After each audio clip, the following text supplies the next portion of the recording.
لیکن اصل سکون جو ہے نا وہ دین کے اندر ہے، اصل سکون قرآن کے اندر ہے، اصل سکون نماز کے اندر ہے۔ کیوں؟ کیونکہ جب ہم ایک ایسی ہستی سے جا کر ملتے ہیں نا تو ہمیں پتہ چلتا ہے کہ ہاں، ہم جس کو ڈھونڈ رہے تھے نا، ہم پتہ ہے سارے جہاں میں ایک دوسرے سے جڑ لیتے ہیں۔ میں ان لڑکا لڑکی کی بات کر رہی ہوں جو اپنے راتوں کو سکون دینے کے لیے فونوں پہ باتیں کرتے ہیں، جو غلط ریلیشن شپ میں آتے ہیں، اور یہ ایک دستور بن چکا ہے، یہ ایک نظام بن چکا ہے پاکستان کا کہ اگر فرینڈ شپ نہیں ہوگی تو کچھ بھی نہیں ہے۔ ہر کوئی کسی کے ساتھ فرینڈ شپ، اور فرینڈ شپ سے گزرتے ہوئے پھر وہ محبت کی میں چلے جاتے ہیں اور کہتے ہیں یہ ہماری محبت ہے، ہم جسے ڈھونڈ رہے تھے یہ وہی ہے، اور ہمیں اس سے ہی سکون ملتا ہے۔ وہ ہمیں سکون نہیں ملتا، وہ ہماری وقت گزاری ہوتی ہے۔ اب جب ہم کو اپنے دل کو بہلانا ہوتا ہے نا، یا اپنے دل کو کوئی بات کہنی ہوتی ہے نا، تو ہم بڑے آرام سے کہتے تھے یہی ہے، اور پھر جب وہاں سے بھی ہمیں ٹھوکر لگتی ہے تو ہم کہتے ہیں یہ وہ نہیں ہے، اس نے ایسے کیسے کر دیا، یہ ایسے کیسے ہو گیا، میں نے تو اپنی ساری فیلنگ ساری باتیں اس سے کری تھی، سب کچھ اس سے بتایا تھا، میں کیسے، لیکن سامنے والا بھی تو انسان ہی ہے نا۔ آپ یہ بھول جاتے ہیں کہ سامنے والا بھی تو آپ ہی کی طرح سے ایک معمولی انسان ہے۔ وہ جو ہستی ہے نا وہ صرف ایک ہی ہے، اور وہ ہے اللہ، جو ہمارے کو ہمارے دل سے ہماری روح سے جانتا ہے، وہ کوئی دوسرا انسان نہیں جان سکتا۔ یہ ہمارے دل کا وہم ہوتا ہے، یہ ہمارے دل کا، میں کہوں چاہے کسی بھی ریلیشن شپ میں ہونا آپ، تو اس میں آپ یہ سوچتے ہیں نا کہ سامنے والا ہمیں ہمارے آئینے کی طرح سے دیکھتا ہے، تو یہ سب سے ہماری غلط ہے۔ صرف ایک رشتہ ہے جسے اللہ رب العزت نے محبت کی نگاہ سے دیکھا ہے، اور وہ ہے میاں بیوی کا رشتہ، جس میں کہا گیا ہے کہ ایک دوسرے کا لباس ہے۔ وہ رشتہ ایک ایسا رشتہ ہے جس میں انسان کا روح سے رشتہ ہوتا ہے، جس میں انسان کا دل سے رشتہ ہوتا ہے، تو جس پہ بھروسہ کیا جاتا ہے۔ لیکن آج کل اس رشتے میں بھی اتنی منافقت اور اتنی شیطانیت آ چکی ہے کہ اس رشتے میں انسان شیطان نے اپنی اتنی جگہ بنا لی ہے کہ وہ اس رشتے میں گھس کرنا، اس رشتے کو تباہ برباد کرنا ہے، اور یہ ہمیں سمجھ میں نہیں آ رہا، اور ہم نے شیطان کو گھسنے کی جگہ دی ہے۔ سب سے بڑی بات ہے ہم نے شیطان کو اس رشتے میں گھسنے کی جگہ دی۔ اگر میاں اور بیوی دونوں اس رشتے میں شیطان کو نہ گھسنے دینا تو یہ رشتہ کبھی نہیں ہوتا، لیکن کیونکہ ہم انسان ہیں اور بہت معمولی انسان، تو اسی لیے اللہ رب العزت نے جو ہے نا اس رشتے کو محبت کی نگاہ سے دیکھا ہے، اور بار بار فرمایا ہے کہ اس رشتے کی ہر طرح سے بچانے کے لیے اللہ تعالیٰ نے پہچان کر دیا، اور اس رشتے کو رکھنے کے لیے اللہ تعالیٰ نے کہا ہے کہ اگر میاں بیوی کو علیحدہ گھر میں رہنا پڑے نا تو وہ علیحدہ گھر میں رہیں، لیکن یہ رشتہ نہیں توڑے۔ لیکن اب یہ انسانوں کی سمجھ کی بات ہے کہ انسان اپنے دوسرے رشتوں کو اہمیت دینے لگتا ہے اور اس رشتے کو توڑ دیتا ہے۔ یہ انسانوں کی اپنی سمجھ ہے۔ اللہ ہم سب کو ہدایت والی زندگی عطا فرمائے۔ خیر، تو پھر اس کے آگے ہم اللہ تعالیٰ سے فرماتے ہیں کہ یا رب العالمین ہمیں تو انعام والی زندگی دے، اور صراط مستقیم پر چلا، اور گمراہی والے راستے سے بچا۔ اب ہم اللہ تعالیٰ سے کیا فرما رہے ہیں کہ یا رب العالمین تو ہمیں بچا لے گمراہی والے راستے سے، انعام والے راستے پہ چلا دے، جس پہ تم نے انعام رکھا ہے، جس پہ تم نے جنت رکھی۔ ہم مانگ رہے ہیں نا اللہ تعالیٰ سے، تو اللہ تعالیٰ ہمیں خالی ہاتھ بھی نہیں لگاتے اگر مانگ رہے ہیں تو، اور اگر ہم مانگ ہی نہیں رہے، جا ہی نہیں رہے اللہ رب العزت کے پاس، نماز پڑھنے ہی نہیں جا رہے، ہاتھ ہی نہیں پھیلا رہے، تو پتہ ہے اللہ تعالیٰ ہم سے اس لیے اور ناراض ہو جاتے ہیں کہ ہمیں اس سے پتہ ہے کہ ہماری بھلائی کس میں ہے۔ ہم اللہ کے پاس جائیں گے، اللہ سے مانگیں گے تو اللہ رب العزت ہمیں دیں گے نا، اور اس سے پتہ ہے کہ میرا بندہ دنیا کی چیزوں میں اتنا مگن ہو چکا ہے کہ وہ اپنی بھلائی بھی بھول گیا، اپنی ذات بھی بھول گیا، اسے یہی نہیں پتا کہ اس کا صحیح کیا ہے، اس کا غلط کیا ہے۔ اللہ کا تھوڑی فائدہ ہے، اللہ کا فائدہ نہیں ہے. ہم نماز پڑھیں اللہ کا فائدہ نہیں ہے, ہم قرآن پڑھیں اللہ کا فائدہ نہیں. اللہ کے پاس تو بہت کچھ ہے, آپ اور میں تو کچھ بھی نہیں. میں یہاں بیٹھی ہوں, وہ میں اگر نہیں کروں گی تو میری جگہ وہ کسی اور سے دین کا کام لے لے گا. اتنے بڑے بڑے, اگر وہ اتنے بڑے بڑے میں کہتی ہوں ہمارے پاکستان میں عالم ہے, وہ سب سے لے لیتا ہے, اس کے لیے کسی کی کوئی کمی نہیں ہے. وہ کسی کا محتاج نہیں ہے, ہم محتاج ہیں اللہ کے. ہمیں چاہیے اللہ, ہماری روح کی سکونیت کے لیے ہمیں چاہیے اللہ, ہمارے دل کی سکونیت کے لیے ہمیں چاہیے اللہ. کیونکہ ہمارا دل بے چین ہو جاتا ہے جب ہمیں ہمارا رب نہیں ملتا, ہماری روح بے چین ہو جاتی ہے جب ہمارا رب نہیں. رب کو پہچاننا پڑتا ہے, رب کو جاننا پڑتا ہے, رب کے پاس جانا پڑتا ہے, رب سے جڑنا پڑتا ہے, رب قرآن پاک سے جڑنا پڑتا ہے. یہ کوشش ہمیں خود کو, جب ہمارے پاس کوئی دعوت آتی ہے نا تو اس میں بھی تو ہم تیار ہو کے جاتے ہیں, بال بنا رہے ہوتے ہیں, میک اپ کر رہے ہوتے ہیں, چوڑیاں پہن رہے ہوتے ہیں, ٹائم بار بار دیکھ رہے ہوتے ہیں کہ کیا ابھی کتنا ٹائم رہ گیا, ابھی کتنا ٹائم رہ گیا. یہ سب چیز ہم کر رہے تھے, ہماری ذات کر رہی ہوتی. تو دین سے جڑنے کے لیے بھی نا, قرآن سے جڑنے کے لیے بھی نا, اور اللہ کے ذکر سے جڑنے کے لیے بھی نا ہماری ذات کو کرنا ہے. تبھی تو ہمیں پتہ چلے گا کہ ہمارے دل کو, ہماری روح کو کیا چاہیے. ہم اپنے دل کو بہلا دیتے ہیں, اپنے دماغ کو بھٹکا دیتے ہیں, دنیا میں مگن کر دیتے ہیں, دنیا کی روشنیوں میں مگن کر دیتے ہیں. اور یہ غلط ہے, یہ غلط ہے. ہم اپنی ذات کے ساتھ ظلم کرتے ہیں, ظلم تو ہم خود اپنی ذات کے ساتھ کر رہے ہیں. جب ایک اندھیرے کے بعد ایک روشنی ہمیں ملے گی اور روشنی ہمیں دکھے گی, اس وقت پتہ چلے گا کہ نور کیا ہے اور اندھیرا کیا ہے, ظلمت کیا ہے اور اللہ کا نور کیا ہے. تبھی تو ہمیں پتہ چلے گا. تو اس وقت کوئی فائدہ نہیں ہے, کیونکہ اس وقت سب چیزیں ختم ہو گئی, اس وقت تو سب چیزیں ختم. اب اللہ تعالیٰ ہم سے آگے کیا فرماتے ہیں قرآن شریف میں, اب ہم یہ بات کرتے ہیں. پچھلی بار ہم نے بات کری تھی کہ فرشتوں سے اللہ تعالیٰ نے فرمایا تھا کہ سجدہ کرو,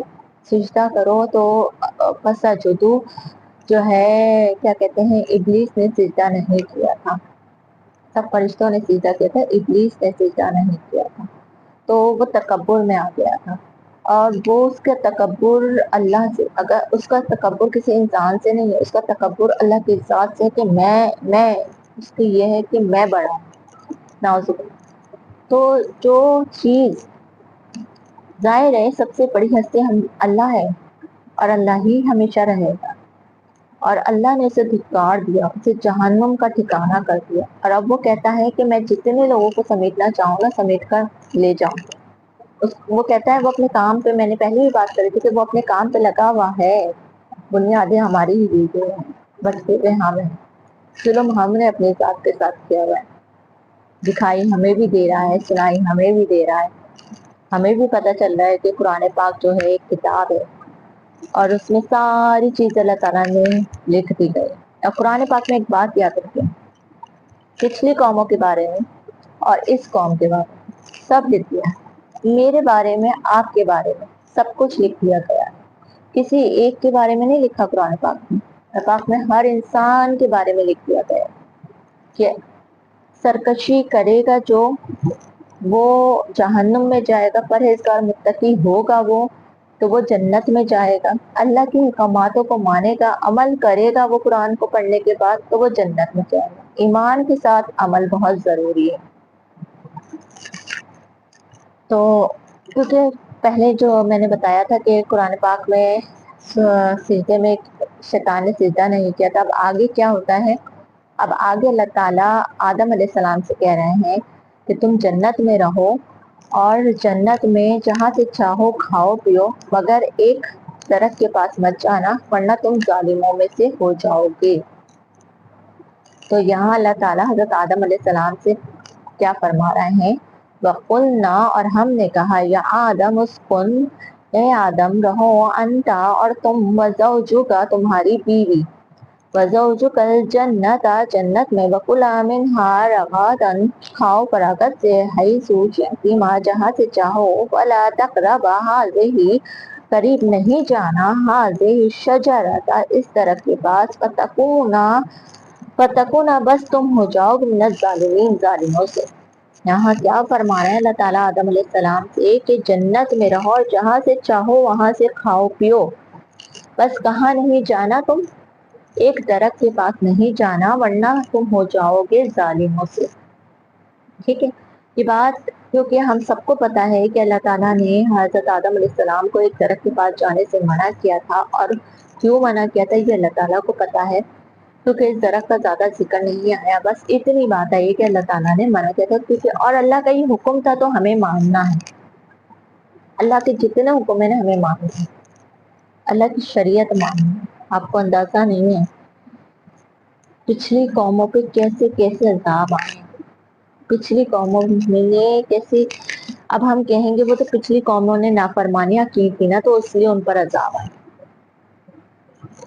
پچھلی قوموں نے نافرمانیاں کی تھی تو اس لیے ان پر عذاب آئے، لیکن ہمیں یہ نہیں دکھائی دے رہا کہ ہم بھی نافرمانی کر رہے ہیں اپنے رب کی، اور اللہ بار بار ہمیں کبھی بجلی سے، کبھی بارش سے، تو کبھی زلزلوں کے جھٹکوں سے یہ احساس دلا رہا ہے اے بندو سنبھل جاؤ، اے بندو اب بھی سنبھل جاؤ، لیکن ہمارے یہاں دماغ میں کچھ نہیں آ رہا، ہمیں جو لگ رہا ہے کہ ہمیں اپنی آزادی بہت پیاری ہے اور یہ آزادی ہم سے چھینی جا رہی ہے، اگر ٹک ٹاک پہ آنے کے لیے بے حیائی منع کی جا رہی ہے تو یہ آزادی ہم سے چھینی جا رہی ہے، یا ہمیں اپنا چہرہ یا اپنے آپ کو دکھانے کو منع کیا تو یہ آزادی ہم سے چھینی جا رہی ہے، نہیں یہ بے حیائی ہے، یہ کوئی آپ سے کچھ نہیں چھینا جا رہا، آپ کو اگر پردے میں آنے کا کہا جا رہا ہے تو آپ کی حفاظت کے لیے کہا جا رہا ہے، اور یہ ہم سب کو پتا ہے کہ اگر ہمیں پردے میں آ کر کہا جا رہا ہے تو ہم کو بہت اچھے سے پتا ہے، ایک عورت کو بہت اچھے سے پتا ہوتا ہے کہ جب وہ پردے میں ہوتی ہے اور وہ بغیر پردے کی ہوتی ہے، تو اسے اس بات کو بہت اچھے سے علم ہوتا ہے کہ پردے کے اندر بغیر پردے کے اندر اللہ رب العزت نے کیا چیز کیا خاصیت رکھی ہے، جب ہم پہنتے ہیں نا بایا اور یہ نقاب وغیرہ لگاتے ہیں تو ہمارے اندر ایک بہت اچھی سی قدرتی ایک فیلنگس آتی ہے کہ اب ہم محفوظ ہو چکے ہیں، اور اگر ہم نہیں پہنتے نا تو کتنے لوگوں کے برے کمنٹس، کتنے لوگوں کی بری چیزیں، یا باہر جاؤ تو کتنے لوگوں کی بری نگاہیں صاف بتا دیتی ہیں، کسی دوسرے سے تو بعد میں پوچھنے کا وہ ہے، پہلے ہمارے اپنی ذات ہمیں بتا دیتی ہے کہ ہمیں اس پردے سے کیا ملا ہے، وہ بات الگ ہے کہ وہ ہمیں عادت ہو چکی ہے گندگی کی، ہمیں عادت ہو چکی ہے کہ ہم اس گندگی میں زندگی گزار رہے ہیں، تو ہمیں اس لذتوں کی، اس گندگی کی، اس حرام چیزوں کی عادت ہو چکی ہے، اور ہمیں اس گندگی، ان گندی لذتوں میں کچھ اپنا آپ، اپنی پاکیزگی، اپنی سچائی کچھ نہیں محسوس ہو رہی، کیونکہ اب ہم ڈوب چکے ہیں، اور جب انسان ڈوب رہا ہوتا ہے نا تب اسے نہیں سمجھ آتا کہ وہ ڈوب رہا ہے، لیکن جب اس کی سانسیں رکنے لگتی ہے نا، اور جب وہ موت کے پاس جاتا ہے اور اس کی آنکھیں بند ہو رہی ہوتی ہے اور اس کی سانس نہیں آ رہی ہوتی ہے نا، تب اسے اندازہ ہوتا ہے کہ اب ختم ہے، اور اس وقت وہ ہاتھ پیر چلانے لگتا ہے۔ کبھی سمندر میں ڈوبتے ہوئے انسان کو دیکھا، چلے وہ آگے جاتا ہے، آگے جاتا ہے، آگے جاتا ہے، بہت مزے لینے کے لیے کہ ہم جا رہے ہیں، اور اپنے آپ کو بہت زیادہ شیر سمجھتے ہوئے جاتے ہیں کہ ہم یہ کر سکتے ہیں، ہم آگے جائیں گے، پانی کے آگے تک جائیں گے، وہاں تک آگے تک جائیں گے، نہیں سمجھ آتے، کوئی بھی سمجھا لے نہیں سمجھ آتے، اپنی دھن میں، اپنی مگن میں، اپنی شوخی میں، یا پھر کہیں کہ اپنے مزے میں چلے جاتے ہیں، لیکن جب ڈوبتے ہیں نا، اور جب ہمیں جب اندازہ ہوتا ہے، جب ہم گہرائی میں پہنچ جاتے ہیں نا، تب ہمیں اندازہ ہوتا ہے، اور ہم اس وقت اپنی جان کو بچانے کے لیے ہاتھ پیر چلا رہے ہوتے ہیں کہ کوئی بچا لے، لیکن ہم دور ہو چکے، بہت دور، تو اسی لیے ہمیں گندگی کی لذتوں میں اور حرام میں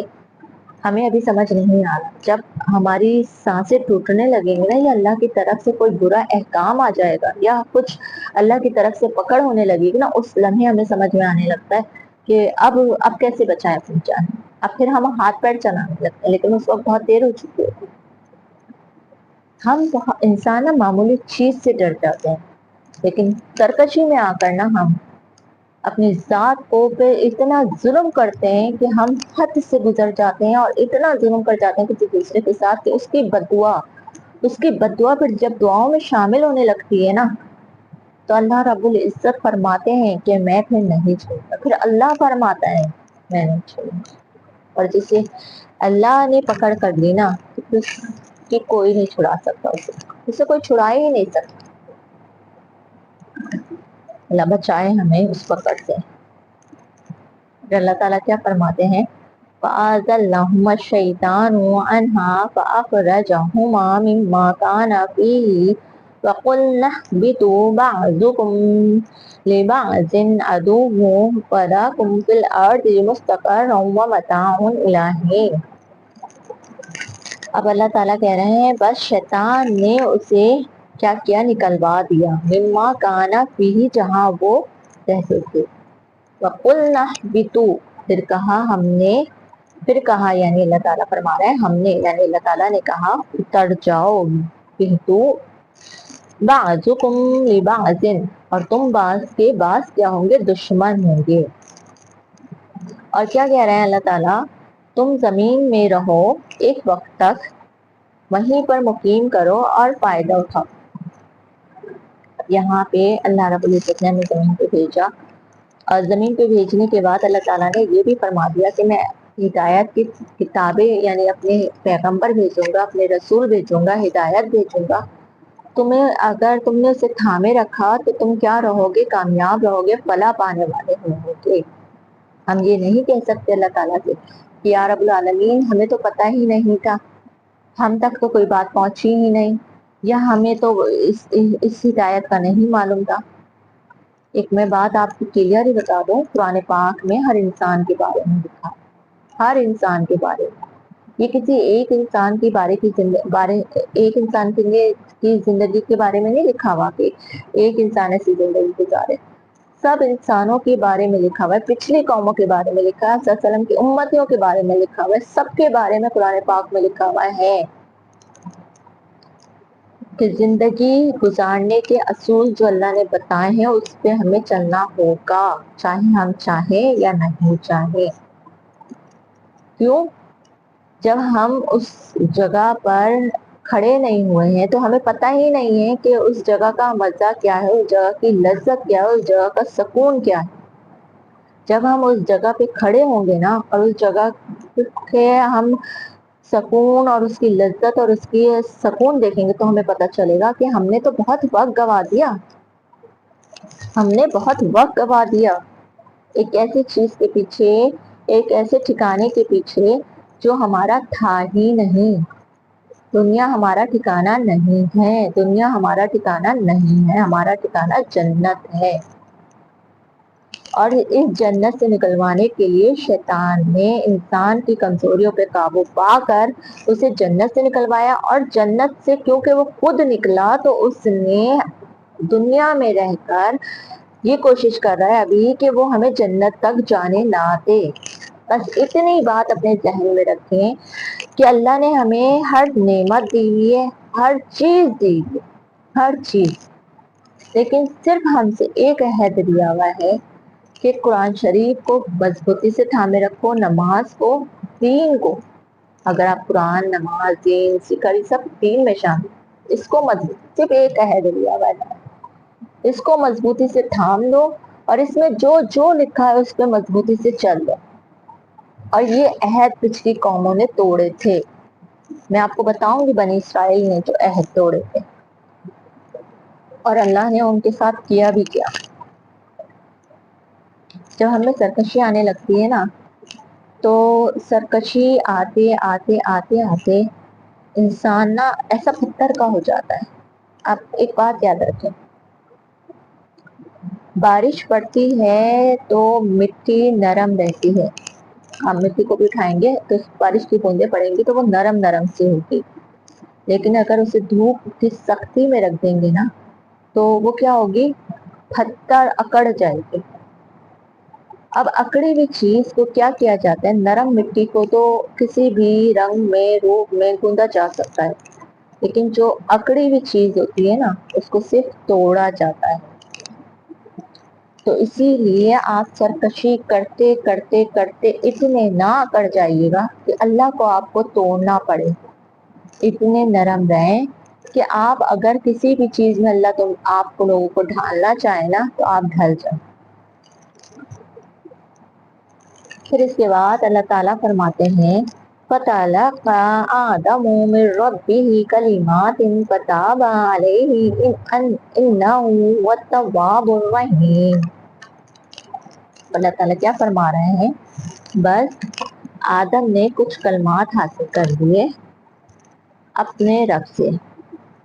کلمات، کچھ کلمات حاصل کر لیے بس، تو فتابا علیہ، اس کو اللہ تعالیٰ نے کیا کیا؟ بخش دیا، اس کی توبہ کو قبول کر لیا. انہ هو التواب الرحیم، بے شک وہ غفور الرحیم اور بخشنے والا ہے. کیونکہ حضرت آدم علیہ السلام سے یہ جان بوجھ کر نہیں ہوا تھا، اور یہ باقاعدہ پلان کے ساتھ، شیطان نے باقاعدہ پلان کے ساتھ کیا تھا. پہلی بات، ایک دشمن جو ہوتا ہے نا، اس نے باقاعدہ پلان کے ساتھ کیا، اور جب اس نے پلان کے ساتھ کیا تو اس کو یہ بھی معلوم تھا کہ اس کی کمزوریاں کیا ہیں. جب بھی کسی ملک پہ یا کسی جگہ اٹیک کیا جاتا ہے تو جاسوسی کرنے کے لیے ہوائی جہاز وغیرہ جو ہوتے ہیں اس بار بار اس ملک کا سروے کرنے کے لیے کہیں نہ کہیں سے جاسوسیاں ہوتی رہتی ہیں. ٹھیک ہے، چھوڑتے ہیں، ہر ممکن کوشش کرتے ہیں کہ اس ملک میں جا کر پہلے جاسوسی کریں کہ کیا ہے کیا نہیں، پوری معلومات کریں، پھر اس کے بعد اس پہ اٹیک کریں. تو یہ پوری پلان کے ساتھ ہوتا ہے. تو اسی طرح سے انسان پہ جب حملہ کیا گیا، شیطان کا جب حملہ ہوا تو وہ پورے پلان کے ساتھ ہوا، ایک دم سے اچانک سے، یا بالکل ایسے نہیں ہوا کہ یہ آدم علیہ السلام نے خود نہیں کیا تھا، یہ شیطان نے کروایا تھا. اور شیطان نے پورے پلان کے ساتھ کیا. اور شیطان نے کس طرح پلان کے ساتھ کیا؟ پہلے اس نے انسان کی کمزوریوں پہ قابو پا لیا، یعنی اس کو پتہ چل گیا کون کون سے انسان کی کمزوری ہے، کہاں سے انسان کمزور پڑ جاتا ہے. انسان کمزور پڑ جاتا ہے جب ایک لڑکا لڑکی آپس میں ایک ساتھ بیٹھے ہوں، اٹھے ہوں، یا وہ ایک دوسرے سے باتیں کر رہے ہوں، تو انسان یہاں آ کر اپنی فیلنگس میں کمزور پڑ جاتا ہے. پھر اس کے بعد اس نے کیا کیا کہ اسے پتا ہے کہ شیطان کو کہ اس طرح سے انسان کو بہکانا ہے. پھر اس کو پتا ہے کہ انسان کہاں کمزور پڑتا ہے، اس نے دل میں جا کر ہمارے جھانکا، ہمارے دل کی اندر چکا، تو اسے پتا ہے کہ انسان اپنی خواہشوں میں کمزور پڑ جاتا ہے. پھر اس نے کیا کیا؟ ہماری خواہشوں کو کنٹرول کیا. پھر اس کے بعد اسے پتا ہے کہ انسان جو ہے اس نے کس کس پہ اٹیک کیا؟ اس نے ہمارے کانوں پہ اٹیک کیا، اس نے ہماری آنکھوں پہ اٹیک کیا، اس نے ہماری ناک پہ اٹیک کیا، اس نے ہمارے منہ پہ اٹیک کیا. اب وہ کیسے اٹیک کیا؟ ہم آنکھوں سے اچھی بری چیز دیکھتے ہیں، ہمیں کوئی چیز اچھی لگتی ہے، مطلب ڈرامے، فلمیں یا بھی حیا موویز سمجھ رہے، تو وہ سب چیزیں کیا ہیں؟ آنکھوں سے اٹیک کیا. ہمیں کانوں سے اٹیک کیا. ہمیں ظاہر ہے جب دو لڑکا لڑکی ملتے ہیں تو آپ لڑکا لڑکی کی تعریف کر رہے ہوتے ہیں، لڑکی لڑکوں کی تعریف کر رہی ہوتی ہے، اور بہت ساری باتیں، بہت بے حیا باتیں ہوتی ہیں، پتہ نہیں کون کون سی باتیں ہوتی ہیں، لیکن خیر وہ بہت بے حیا باتیں ہوتی ہیں. تو اس کے کانوں سے اٹیک کیا. ٹھیک، پھر ناک سے اٹیک کیا. ناک سے اٹیک، کسی کی بھی خوشبو، کسی بھی لڑکی کی یا لڑکے کی خوشبو جب ہمارے ناک کے اندر جاتی ہے تو ہماری ایک فیلنگس جاگتی ہے. جب فیلنگس جاگتی ہے تو ہم اس کی طرف کیا ہوتا ہے؟ اٹریکٹ ہونا شروع ہو جاتا ہے. جب اٹریکٹ ہونا شروع ہو جاتے ہیں ہماری ناک سے، وہ اس نے ہمیں اٹیک کیا. ہمارے منہ سے اٹیک کیا، کیونکہ ہماری زبان جو ہے نا، یہ ایک ایسی چیز ہے جو اگر چلنے شروع ہو جائے نا تو سمجھ لیں اس کا رکنا بہت مشکل ہے. یہ دو چیزوں کے لیے چلتی ہے، یا تو اچھی کے لیے یا پھر بری کے لیے. اگر ہم کسی کے ساتھ اچھا کر رہے ہیں